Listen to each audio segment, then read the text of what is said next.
Hello, Ashland listeners. It's me, Sandra again. Salamat po sa paghintay na ating sunod na kabanata. Medyo mahaba na ang ating narating ng kwentong pag-ibig ni Gretchen at Demetrio. Sana masamahan niyo po kami hanggang dulo. Maraming salamat po sa walang sawang pagsuporta. Simulan na po natin ang part 82 ng ating kwento. Nangunot ang noo ni Gretchen na makita ang babae.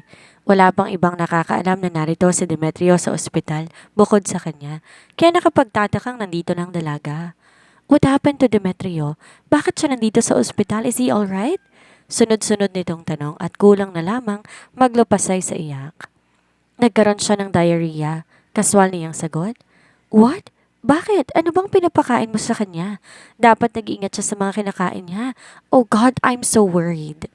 Bagamat alam ni Gretchen na kasalanan niyang nangyari, hindi niya gusto ang paraan ng pagsasalita nito at pag-aalala sa asawa niya. Daig pa nito ang tunay na asawa kung makaasta na siyang kinaiinis niya. Paano mo nga pala nalaman na nandito kami? Tanong niya sa babae.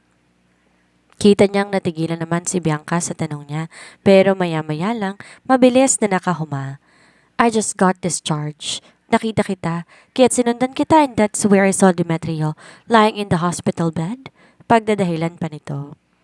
Sandali niyang tinitigan ng babae bago tumango. Kung ganon dapat magpahinga na kayo sa mansyon ninyo, Miss Bianca. Mabilis naman tong umiling. No, I will stay here. Demetrio is sick and I'm his friend kaya dapat nandito ako. Your feet is sprained, hindi ba? Bakit di nilang ikaw umuwi at magpagaling? I can take good care of him alone since we know each other so well. Nagsalubong ang kilay ni Gretchen sa narinig. Pinapalayas ba siya nito sa sariling silid ng asawa niya? Pakailan ba niya kung matagal na itong magkakilala? Subalit bago pa man siya makasagot, isang pamilyar na boses ang umalingaw sa buong silid. Gretchen is right. Umuwi ka na, Bianca. My wife can take good care of me. Ani Demetrio na ngayon ay gising na. Imbes na makinig sa sinabi ni Demetrio, mabilis tong dinilohan ni Bianca. Kamusta na ang pakiramdam mo, Demetrio? Ayos ka lang ba? Masakit pa bang tiyan mo? Do you need anything? Natigil to sa pagsasalita nang tinaas ni Demetrio sa ere ang isang palad nito. All I need is for you to keep quiet and go home, Bianca. Unti-unti umayos ng tayo si Bianca at ilang beses na napalunok. Bakit parang pinagtatabuyan mo ko? I am just concerned about you. Huminga na malalim si Demetrio bago napasulyap sa gawin ni Gretchen. I said I'm fine at nandito ang asawa ko. You don't have to bother about me. Napalingon naman si Bianca sa gawin ng babae. Hindi siya papayag na masasolo nito si Demetrio. If Gretchen can take good care of him, and so do her. No, dito lang ako. Hindi ako aalis hanggat hindi ka pa gumagaling. May diin itong bigkas. Nagpakawala na isang malalim na buntong hininga si Demetrio. Napatitig naman si Gretchen kay Bianca. If this woman won't go away from them, then she will do something to brush her off. Hindi siya yung tipo ng taong tutungangan na lang at hahayaan ng babaeng agawin ng posisyon niya. Demetrio said he loves her, so she will use that card to dominate the situation. At kung totoo nga ang sinasabi nito na mahal siya nito, hindi ito aangal sa gagawin niya. Kinuha niya ang kanyang cellphone at tinawagan na isang partikular na numero. Di naman siya naghintay ng matagal dahil agad sinagot na nasa kabilang linya ang tawag niya. Good afternoon po, Sir Oliver. Nandito po kasi sa ospital si Miss Bianca eh. Sabi niya kakalabas niya lang. Pwede niyo po ba siyang sunduin para makapagpahinga na siya? Aasikasuin ko pa kasi si Demetrio dahil may sakit siya. Nanlaki ang mga mata ni Bianca at marahas na napalingon kay Gretchen. What are you doing? Di naman siya sinagot ng babae at nagpatuloy lang sa pakikipag-usap sa katawagan nito na kung hindi siya nagkakamali ay ang kapatid niya. Maraming salamat po, Sir Oliver, ani Gretchen bago binaba ang cellphone at tumarap sa kanya. Papunta na raw po si Sir Oliver, Miss Bianca. Mahinang natawa sa Demetrio dahilan para mapalingon siya sa lalaki. Totoo ba ang nakikita niya? Tumatawa talaga si Colin? Kamusta ang pakiramdam mo?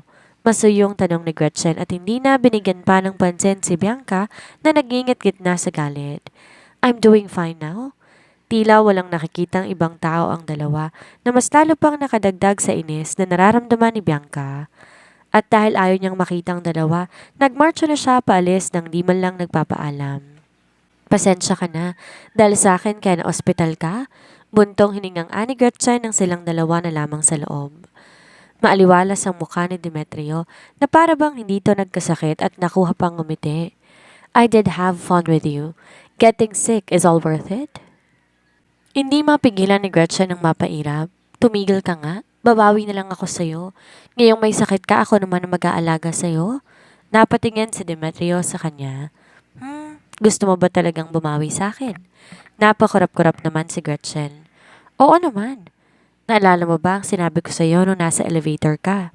Marahan naman siyang umiling pero maya-maya lang unti-unting rumihistro sa kanyang utak ang sinabi nito. Marahil alam na ni Demetrio ang tumatakbo sa isipan niya kaya mas lalo tong napangiti. Your husband is sick, Gretchen. Won't you give me a hug? Pinigil niya ang ngiti na akmang sisilay sa labi niya at inirapan si Demetrio. Doktor ang kailangan mo para gumaling at hindi yakap? Kunway na panguso naman ito. Then go on another date with me nang sa ganon makabawi ka? Yun lang ang choices mo, Gretchen. I hope you won't go back on your words. May paninindigan ka naman, hindi ba? Naikuyom naman ni Bianca ang kanyang kamao habang nakikinig sa usapan ng dalawa. Demetrio really transformed from a cold beast into a cute puppy. Paano nangyari yon? Gayong ang lamig-lamig ng pakikitungo nito sa kanya. Isang matalim na titig ang pinukol niya kay Gretchen. She's going to get back at her no matter what. Lumipas ang ilang araw kung saan tuluyan ang gumaling si Demetrio at maging ang spray niya sa paa kaya't napagpasyanan niya na pumasok na sa trabaho. Kung noon siyang naghahanda ng agahan para sa kanila ni Demetrio, ngayon magkatawang na sila. Kahit pa sabihin niya ang lalaki na siya ang bahala, hindi naman siya nito hinahayaan. Ihahatid na kita sa trabaho mo? Anito nang matapos silang kumain. Hindi na, magko-commute na lang ako. Kaswal niyang tanggi. Naalala niyang naiwan niya nga pala ang scooter niya sa shop nung nakaraan. Pero mariing umiling si Demetrio. Just let me send you to work, Gretchen. Sa kotse ka na sumakay at ipagmamaneho kita. Pero, no buts. Napailing na lamang siya at sinundan to ng tingin. Parang wala naman yata siyang pagpipilian kundi pagbigyan ng lalaki, gaya ng nais nito. Inatid siya ng lalaki sa pinagtatrabahuhan niya. Nang pumasok siya sa loob, agad bumungad sa kanya ang mapanuksong ngiti ng mga kasama niya. Habang nasa loob siya ng locker room ng Dynamic Luxury, nakarinig siya ng komosyon sa labas. Mukhang may VIP customer na dumating kaya nagkakagulo ang mga kasamahan niya. Bali wala lang sa kanya ang kaguluhan ng mga ito. Mas inaalala niya ang makapagbihis na para makapagsimula na siya sa trabaho niya. Isang linggo pa lang naman siyang nawawala. Oh my God! Nandito si Miss Bianca? Dinig niyang tilin ng mga kasamahan niya sa labas. Bianca? Si Bianca Inoue ba ang ibig sabihin ng mga ito? Nang sumilip siya sa labas, nakita niya ang isang magarang sasakyan sa harapan ng Dynamic Luxury. Bumukas ang pinto at pumasok ang isang magandang babae na walang iba kundi si Bianca Inoue nga. Hinubad ni Bianca ang suot niyang salamin at matamis ng ngumiti sa lahat ng naroon. Kinikilig naman ng mga empleyado ng Dynamic Luxury. Inilibot ni Bianca ang kanyang tingin sa paligid na para bang meron tong hinahanap. Agad namang dumapit si Ma'am Andrea at magilaw na binati ang dalaga. Magandang umaga po, Miss Bianca. Ano pong may paglilingkod namin sa inyo? Matamis na ngumiti si Bianca. I'm here to see Gretchen. Nandito ba siya? Napanganga naman ng mga nakarinig. Di nila maiwasang mainggit sa mga kaibigan ni Gretchen. Nung nakaraan si Mr. Inoue, ngayon naman isang artista. Kung marami naman pala tong mayayamang kaibigan, dapat nakakakuha na ito ng mas desenteng trabaho na mahigit pang sahod sa Dynamic Luxury. Di ko inaasahan na kaibigan mo pala si Miss Gretchen. Pwede ba kaming makapagpa-picture sa inyo? Muling ngumiti na matamis si Bianca. Of course. I can see that you're taking good care of my friend, Gretchen. Kaya let's take a picture one by one. Nais nang mapairap ni Gretchen. Tinuturing ba talaga siya nitong kaibigan? O may iba pa itong motibo sa kanya? Kung titingnan mong maigi si Bianca, akalain mo talaga na mabuti itong tao. Okay lang ba sa'yo na maghintay saglit, Gretchen? Tanong pa ni Bianca. Formal siyang ngumiti bago tumango. Ayos lang. Nagsimula nang magpa-picture si Bianca sa mga kasamahan niya, maging ang ibang customers na naroon nakisali na rin. Mataman naman siyang naghintay sa isang tabi. Kahit ayaw niya sa babae, nasa trabaho siya, kaya kailangan niyang maging profesional. Matapos tong makipag-picture taking, hiniling ni Bianca na mag-usap silang dalawa na pinagbigyan naman niya. Nagpunta talaga ako dito para bumili ng bagong sasakyan bilang apology sa inasal ko noong nakaraan. Demetrio is a dear friend of mine. Nag-aalala lang naman talaga ako kaya medyo nag-overreact ako. I'm so sorry, Gretchen. Bahagya namang nagulat si Gretchen at mabilis na umiling.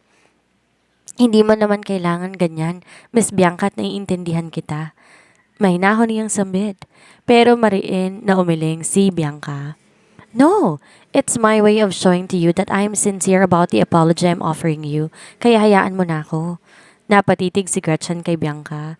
Hindi niya lubos may paliwanag ang nararamdaman, pero habang pinagmamasdan niya si Bianca, ramdam niya maraming tinatago ang babae. Gayunpaman pinagbigyan niya ito sa gusto nito. Pumili si Bianca ng isang pulang sports car. Agad niyang inasikaso ang resibo ng binili nitong sasakyan. Habang abala si Gretchen, lihim namang napangisi si Bianca. Let's see if Gretchen can really pull off with her trick this time. Ilang sandali pa, iniabot na ni Gretchen ang information sa kanya. Tinanggap naman niya ito at nagpasalamat. Wait, there's something on your hair, Gretchen. Ani at nagkunwaring may kinuha sa ulo ni Gretchen habang isa niyang kamay palihim na kinuha ang receipt book nang di namamalayan ng babae. Matapos bumili ng sasakyan ni Bianca, magilaw na tong nagpaalam sa kanilang lahat. Habang minamasdan ni Gretchen ang papalayong bulto ng babae, pakiramdam niya hindi natural ang kinikilos nito. Gayunpaman, pinagsawalang bahala niya muna ang nararamdaman niya at bumalik na sa trabaho. Makalipas sa ilang sandali, isang matandang lalaki ang dumating sa shop nila. Nakasuot ng ito na isang simpleng damit, subalit sa shop na kagaya ng dynamic luxury, hindi mainam ang ganong klaseng pormahan at kung titingnang maigi, iisipin na makakakita dito na walang perang lalaki kaya hindi ito pinansin ng mga empleyadong naroon. Umiinom si Gretchen ng tubig nang mamataan niya ang matandang lalaki na nakaharap sa isang luxury car. Para bang nahahalina ang mga mata nitong pagmasdan ng sasakyan. Huwag mo nang pag-aksihan pa ng panahon ang ganyang klaseng customer, Gretchen. Siguradong di naman yan bibili. Sayang ang oras mo. Pigil sa kanya na isa sa mga kasamahan niya. Tipid nang umiti si Gretchen at umiling. Ayos lang, wala naman ako ibang customer sa ngayon eh. Aniya at nilapitan na ang matandang lalaki. Hello sir, ano pong hanap nila? Magiliw na tanong ni Gretchen. Lumingon naman sa kanya ang lalaki bago sumagot. Gusto kong bumili ng bagong sasakyan? Agad niyang nilibot ang matandang lalaki sa loob ng kanilang shop at pinakita dito ang mga sasakyan ay binibenta nila. Kahit alam niya at ramdam na hindi afford na matandang lalaki ang mga sasakyan na naroon, pero magaan ang pakiramdam niya sa lalaki. Para bang matagal niya na tong kilala kahit yon ang una nilang pagkikita. By the way sir, ang ganitong mga model po para sa mga dalaga. Kung gusto niyo pong bumili ng sasakyan, mas bagay po sa inyo ang mga ganitong model. Ani Gretchen at iminuwestra ang sasakyan na may mature na style. Agad namang umiling ang lalaki. Birthday kasi ng asawa ko. Nais ko siyang bilan ng sasakyan bilang regalo.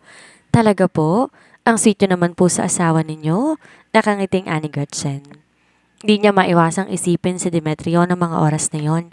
Tatanda din kaya silang magkasama gaya ng sabi nito sa kanya na siya lang magiging asawa nito hanggang sa kahuli-hulihan nilang paghinga? Pero kahit na humahanga siya sa pagmamahal ng matandang lalaki sa asawa nito, nagkakahalaga lang naman ng ilang milyon ng mga sasakyan doon. Kung walang ganon kahalaking halaga ang matanda, natatakot siya na baka malungkot ito at ma-disappoint kapag nalaman na nito ang presyo ng mga sasakyan. Subalit, dahil interesado ang matandang lalaki sa mga sasakyan, sinagot ni Gretchen lahat ng tinatanong nito.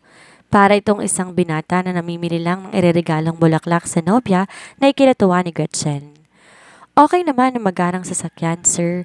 Pero kung akong masusunod, mas gusto ko yung sasakyan na praktikal ang presyo. Umangat ang isang kilay ng matanda. Really? Hindi ba't gusto ng kababaihan ng mga mamahaling regalo? Isang tipid ng ngiti ang sumilay sa labi ni Gretchen. Okay naman ng mamahaling regalo pero magkakahalaga yun ng malaking pera. Para sa kagaya ko na di naman mayaman mas mainam ng gamitin ang pera sa iba pang mahahalagang bagay. Napatitig si Mr. Isolde sa sales associate na kausap niya at napasulya pa sa nameplate nito. Gusto niya yung mindset na meron ng babaeng to at magaan pa ang loob niya sa dalaga. Akbang magsasalita ang matandang lalaki nang bigla na lang tong nanigas at napahawak sa sariling dibdib na para bang di na makahinga. Gulat na napatitig si Gretchen sa kanyang customer at mabilis tong dinaluhan. Sir, ano pong nangyayari sa inyo? May iniinda po ba kayong sakit? May gamot po ba kayo? Natataranta na niyang tanong. Tiningnang maigi ni Gretchen ang lalaki. Parang may pagkakatulad to sa sakit ni JP. Di naman siya gumawa ng marahas na desisyon at tinulungan lang ang matandang lalaking mag-relax, subalit agad tong namutla at halos magkulay ube na ang labi. Mumuka sa bibig nito pero di nagawang magsalita. Napalingon na si Gretchen sa mga kasamahan niya na nagulat din sa nangyayari. Tumawag kayo ng ambulansya? Nayayamot na napatitig si Ma'am Andrea sa customer na nilahan ni Gretchen. Kung bakit ba naman kasi, nagpunta pa to sa shop nila. Buntong hininga niyang hinugot ang cellphone na tumawag ng ambulansya. Lumapit din ang ilan sa mga kasamahang lalaki ni Gretchen at tinulungan siyang mapaupo ang matandang lalaki sa sofa. Subalit, makalipas ang ilang minutong paghihintay, hindi pa rin dumarating ang ambulansya. Matapos nila tong tawagan na makailang beses, napag-alamang may aksidente sa daan at kasalukuyan pang naipit sa traffic ang ambulansya. Habang pinagmamasdan ni Gretchen na matandang lalaki, di niya maiwasang isipin si JP. Kung sakali mang mahuli sila ng kahit isang minuto lang, maaaring matapos ang buhay ng matandang lalaki kaya hindi na siya dapat mag-aksaya pa ng oras. Isasakay ko na lang siya sa scooter ko para salubungin na lang ang ambulansya at madala na siya sa ospital. Maya-maya pa ay sabi niya. Mariin namang umiling si Ma'am Andrea. Huwag kang magpadalos-dalos, Gretchen. Baka may mangyaring masama sa matandang yan at isisi pa sa atin. Pero kung di natin siya dadalhin sa ospital, talagang sisisihin ng shop natin kapag may nangyaring masama sa kanya. Wala po kayong dapat na ipag-alala, Ma'am Andrea. Kung sakali mang magkaroon ng problema, handa akong panagutan itong desisyon ko. May diin niyang bigkas. Di naman siya nag-aalala dahil may surveillance cameras naman sa buong paligid ng Dynamic Luxury. Ang mahalaga sa ngayon, mailigtas niyang matandang lalaki. Tinulungan siya ng mga kasamahan niya na maisakay sa kanyang scooter ang customer. At dahil wala na tong malay, isa sa mga kasama niya ang sumama sa kanya para alalayan ng lalaki. Habang nasa biyahe sila, muli nilang tinawagan ng ambulansya at napagkasundo ang sasalubungin sila ng mga ito. Nakahinga naman na maluwag si Gretchen nang sa wakas, naisakay na nila sa ambulansya ang kanyang customer. Ikaw ba ang guardian ng pasyente? Anong medical history niya?